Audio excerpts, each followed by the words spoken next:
Big boss Malayalam season 7 വീട്ടിൽ 2 സ്വേച്ഛാധിപതികളെ തിരഞ്ഞെടുക്കാനുള്ള മത്സരമൊക്കെ നടന്നുകൊണ്ടിരിക്കുകയാണ്. ആദ്യ റൗണ്ട് ഒരു ഡിബേറ്റ് ടാസ്ക് ഉണ്ടായിരുന്നു, അതിപ്പോൾ അവസാനിച്ചിരിക്കുകയാണ്.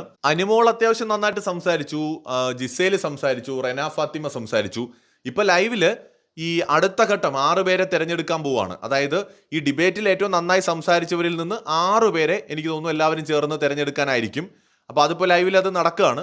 ഈ 6 പേരെ തിരഞ്ഞെടുത്തിട്ട് ആ 6 പേരെ അടുത്തൊരു മത്സരം ഉണ്ടാവും. ആ മത്സരത്തിൽ നിന്നായിരിക്കും അവസാനം സ്വേച്ഛാധിപതികളെ കണ്ടെത്തുക. അപ്പോൾ ഇപ്പോൾ ഒരു പ്രൊമോ വന്നിട്ടുണ്ട്. ആ മത്സരത്തിൽ നമ്മൾ 4 പേരെ നമുക്ക് കിട്ടിയിട്ടുണ്ട്. ഒന്ന് ജിസേൽ, ഒന്ന് നമ്മുടെ നെവിൻ, മറ്റൊന്ന് ശൈത്യ, മറ്റൊന്ന് അഭിലാഷ്. ഇവരെയാണ് നമുക്ക് പ്രൊമോയിൽ കാണാൻ കഴിയുന്നത്.